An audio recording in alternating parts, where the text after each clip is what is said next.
নমস্কার বন্ধুরা, Piyali lifestyle with village ফুডে সকলকে স্বাগত জানাচ্ছি। আজকে করলার দুর্দান্ত একটা রেসিপি তোমাদের সাথে শেয়ার করব। ভিডিওটা স্কিপ করো না, প্রথম থেকে শেষ পর্যন্ত দেখার অনুরোধ রইল। আজকে এই জায়গায় 5টা করলা নিয়েছি। তোমরা করলাটা কম বেশি করে নিয়ে নিতে পারবে। প্রথমে দেখো করলা সামনে পেছনে অল্প অল্প করে কেটে বাদ দিয়ে দিলাম।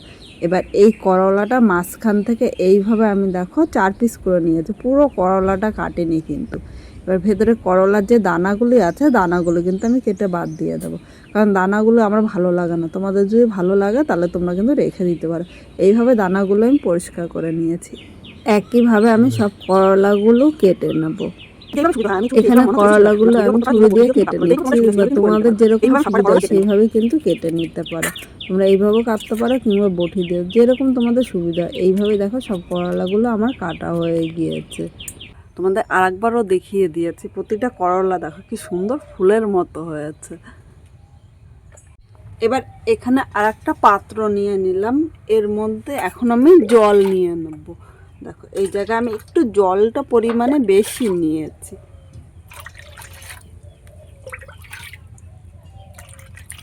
এই জলের মধ্যে আমি লবণ দিয়ে দিলাম ও হলুদ নিয়ে নিলাম। হলুদ ও লবণটা জলের সাথে ভালো করে এইভাবে নেড়ে চেড়ে মিশিয়ে নেব। এখন এই জলের মধ্যে যে করলাগুলো আমি কেটে রেখেছিলাম, করলাটা আমি ভিজিয়ে রাখবো। এইভাবে লবণ ও হলুদ জলে করলাটা ভিজিয়ে রাখলে করলার মধ্যে যে তেতো ভাবটা থাকে সেই তেতো ভাবটা কিন্তু থাকবে না। এইভাবে আমি 5 থেকে 10 মিনিট ভিজিয়ে রাখবো। একটু সময় বেশি থাকলে তোমরা বেশি করে কিন্তু ভিজিয়ে রাখতে পারো। যারা এই করলা তেতোর ভয়ে খেতে চায় না তারা এইভাবে একবার রান্না করে দেখতে পারো, খেতে কিন্তু দুর্দান্ত লাগে। এখন আমি ঢাকা দিয়ে করলাটা এইভাবেই রেখে দেবো। এখন আমি একটা মশলা তৈরি করে নেবো। এখানে মিক্সচারের বাটিটা নিয়ে নিলাম। এবার এখানে দেখো আমি এই বাটির 2 চামচ আমি কালো সর্ষে নিয়েছি। আমি এখানে একটা সর্ষে নিয়েছি, ইচ্ছে করলে তোমরা 2 রকম সর্ষে কিন্তু মিশিয়েও করতে পারো। এবার অনেকে বলে এই সর্ষে বাটলে নাকি তেতো লাগে। দুর্দান্ত একটা টেস্ট তোমাদের সাথে শেয়ার করছি। সামান্য একটু লবণ দিয়ে দিলাম, একটু হলুদ নিয়েছি। হলুদ ও লবণ দিয়ে যে আমি সর্ষেটা বাটি তাহলে কিন্তু একটুও তেতো লাগবে না।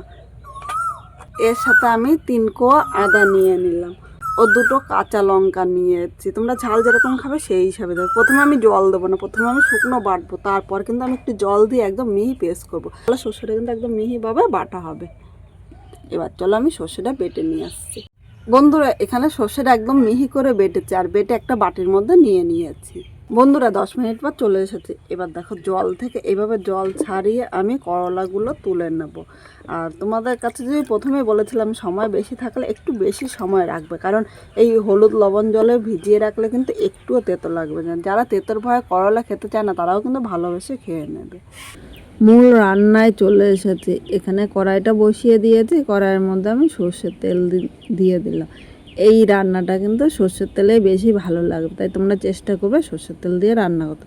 এবার তেলটা এইভাবে নেড়ে চেড়ে, এখানে তেলটা গরম হয়ে গিয়েছে। এবার এখানে দেখো একে একে আমি করলাগুলো নিয়ে নিলাম। এর সাথে খুব সামান্য পরিমাণে লবণ নিয়েছি, হাফ চামচেরও কম হলুদ নিয়ে নিলাম। এখন হলুদ ও লবণটা এই করলার সাথে নেড়ে চেড়ে মিশিয়ে মিডিয়াম আগুনে ভাজতে হবে। এখানে হলুদ লবণ দেওয়াতে কিন্তু এই হলুদ লবণটা ভাজতে ভাজতে করলার ভেতরেও চলে যাবে আর করলাটা খুব সুন্দর ভাজা হবে। খুব জোরে আগুন দেওয়া যাবে না, কিন্তু এইভাবে মিডিয়াম আগুনে করলাটা লাল করে ভাজবো। এখন কিন্তু ঢাকা দেওয়ার প্রয়োজন নেই, ঢাকা দিলে কিন্তু বেশি সেদ্ধ হয়ে যাবে। তাই এইভাবে মিডিয়াম আগুনে আমি একটু লাল করে করলাগুলো ভেজে নেব।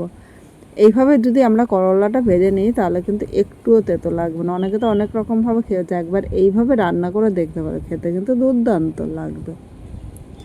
এখানে করলাটা দেখো লাল করে ভেজে নিয়েছে, আর এর থেকে বেশি ভাজবো না, এর থেকে বেশি ভাজলে কিন্তু খেতে ভালো লাগবে না। এবারে আমি করলাগুলো তুলে নিলাম। কড়াইতে অনেকটাই তেল আছে, আমি কিন্তু আর তেল দেবো না, এই তেলেই রান্না করব। এবার এর মধ্যে আমি একটু কালো জিরে সম্বাদ দিলাম। একটা মাঝারি সাইজের টমেটো নিয়েছি, টমেটোটা দিয়ে দিলাম। এর সাথে সামান্য একটু লবণ দিলাম, খুব বেশি কিন্তু লবণ লাগবে না। এবার মিডিয়াম আগুনে টমেটোটা হালকা ভেজে নেব। টমেটোটা হালকা ভাজলে কিন্তু টমেটোটা নরম হয়ে যাবে, খুব বেশি টমেটোটা ভাজার প্রয়োজন নেই। টমেটোটা দেখো এখানে কালার চেঞ্জ হয়েছে আর নরমও হয়ে গিয়েছে। এবার এর মধ্যে সামান্য একটু জল দিয়ে দেবো, নাহলে কিন্তু নিচে দিয়ে ধরে যেতে পারে। এবার এই জায়গায় একে একে আমি গুঁড়ো মশলাগুলো দিয়ে দেবো। প্রথমে এই জায়গায় দেখো আমি জিরের গুঁড়ো নিলাম হাফ চামচের একটু কম, লাল লঙ্কার গুঁড়ো তোমরা ঝাল যেরকম খাবে সেই হিসাবেই নেবে, স্বাদ অনুযায়ী লবণ দিলাম ও প্রয়োজন মতো হলুদ নিয়েছি। এখন সব মশলাগুলো নেড়েচেড়ে মিশিয়ে মিডিয়াম আগুনে কিছুক্ষণ কষিয়ে নিতে হবে। যেহেতু গুঁড়ো মশলার প্রথমেই কিন্তু আমি জল দিয়ে দিয়েছি, তোমরা গুঁড়ো মশলা দিয়ে কষালে আগের থেকে তৈরি করে রাখবে। আর যদি এইভাবে কষাও তাহলে কিন্তু কড়াইতে সামান্য একটু জল দিয়ে মশলাটা কষিয়ে নেবে। এখানে মশলাটা কষানো হয়ে গিয়ে তার দেখো মশলা থেকে তেলও ছেড়ে দিয়েছে। এবার এই জায়গায় আমি যে মশলাটা বেটে রেখেছিলাম মশলাটা নিয়ে নিলাম। বাটিকে অল্প মশলা লেগে আছে তাই বাটিটা ধুয়ে খুব সামান্য পরিমাণে জল নিয়েছি। এখন সব কিছু নেড়ে চেড়ে মিডিয়াম আগুনে আরও কিছুক্ষণ কষিয়ে নিতে হবে। খুব বেশি কিন্তু কষাতে হবে না, খুব বেশি কষালে কিন্তু তেতো লাগবে। মিডিয়াম আগুনে 1 থেকে 2 মিনিট এইভাবে আমি কষিয়ে নেব। এখানে 2 মিনিট কষানো হয়েছে আর দেখো মশলা থেকে তেলও ছেড়ে দিয়েছে। এবার এর মধ্যে উষ্ণ গরম জল নিয়ে নিলাম। জলটা সব কিছুর সাথে নেড়ে চেড়ে মিশিয়ে নিয়েছি। এখন কিন্তু ঝোলটা ভালো করে ফুটিয়ে নিতে হবে। আর তোমরা যখনই ঝোল দেবে তখনই কিন্তু গরম জল দেবে। গরম জল দিলে ঝোলটা তাড়াতাড়ি ফুটবে, খেতেও ভালো লাগবে। আর ঠান্ডা জল দিলে কিন্তু একটুও ভালো লাগবে না। সব কিছু নেড়ে চেড়ে মিশিয়ে নিয়েছি। এখন 2 থেকে 3 মিনিট ঝোলটা ভালো করে ফুটিয়ে নেব। বন্ধুরা এখানে দেখো ঝোলটা ফুটে উঠেছে। এবার এর মধ্যে একে একে সব করলাগুলো নিয়ে নিলাম। খুব জোরে কিন্তু এখন আগুন দেবো না, মিডিয়াম আগুনেই কিন্তু এবার রান্না করবো। এবার ঝোলের সাথে সব কিছু নেড়ে চেড়ে মিশিয়ে নিয়েছি।